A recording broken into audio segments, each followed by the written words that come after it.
Adopting Chevrolet's 350 cubic inch V8, the 1969 HT Monaro GTS 350 was Holden's answer to Ford's burgeoning muscle car portfolio. For me, a 350 Monaro was the biggest and the best. It's something that I've kind of always wanted to own. This car was as special as an HO was to Ford. Beautiful to look at. Some good muscly balls in car. If I could take one home tomorrow, I'd be very happy. The original HK Monaro GTS 327 had already won Bathurst. So when the GTS 350 hit the road in '69 with an extra 50 horsepower, Ford understandably had to be wary. This ballsy-looking car fueled an automobile race between Australia's two biggest manufacturers that is still raging, even in 2012. Who would have thought in the middle 60s that Holden was capable of turning their bathtub into a sporty car? So I've always loved that generation of Monaro. And you could see the square lines of the Kingswood at the front, but then it all turned into light beyond that. It's got lots of torque, so it pulls, you don't have to rev it, pull it gear early, just chugs away. It's got a lovely V8 sound. Very docile, but also quite quick. The HT Monaro had our judges divided for several reasons. The first thing that you really notice is that it's heavy. Now, I like driving the truck. I can imagine driving one as Colin Bond did at Bathurst at 500 miles. Pretty big ask. The gearbox was heavy, everything was just heavy. They had everything going for it. You look at the seat and it just looks like a bucket seat, but it held you much better.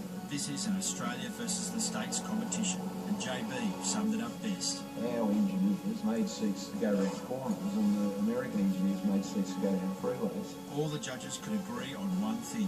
The 1969 Holden HT Monaro GTS 350 is a collectible.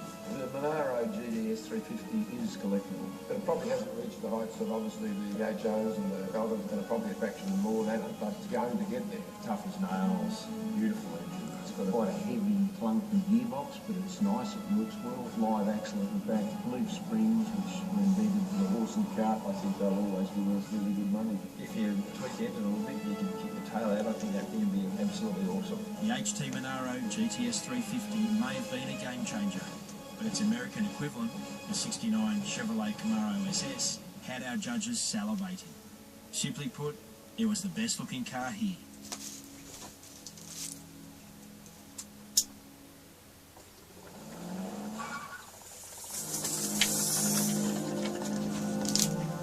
Monaro GTS was Holden's answer to Ford's XR GT, and across the Pacific, the Camaro was Chevrolet's answer to the Ford Mustang. The '69 Camaro was the ultimate package. Do you say Camaro? I've always said Camaro. That is one of the best prepared cars and the nicest looking cars I've ever seen. It is a beautiful car.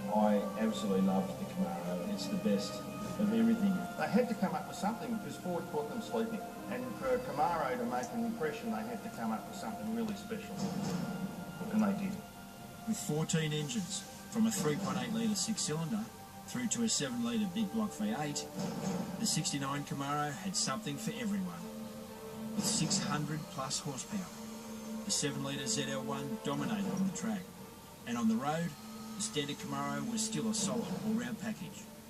You couldn't mistake the '69 Camaro for anything else but a muscle car. The Camaro was the gutsiest muscle car you could buy. It just says muscle. Well, a beautiful car to drive. I think it was a very balanced car. The Camaros had power steering mostly, It's got plenty of power, it's got a really nice gearbox. and the American power steering is very light. Just a nice car to drive. So whilst it makes it very easy to drive, it's not easy to place because it's very light. The Camaro's power and performance were not its only desirable features. This beast had looks to kill. It looks beautiful, you know, it's tough but elegantly detailed. I think the styling is awesome. There's no doubt that for that brief period between '65 and 1970, GM was leading the world in style. It almost felt like a modern car in an old car skid. And this Camaro, the '69, had elements of the Goldwing Mercedes in it. They were the car it had in the day. With so many produced over the years, the Camaro SS is not as rare or valuable as the Monaro GTS 350, but that doesn't mean it's not a collectible. The Camaro, in various specs, is quite affordable. Lots of them have been imported over the years, and certainly not as collectible as a 350 GTS Monaro.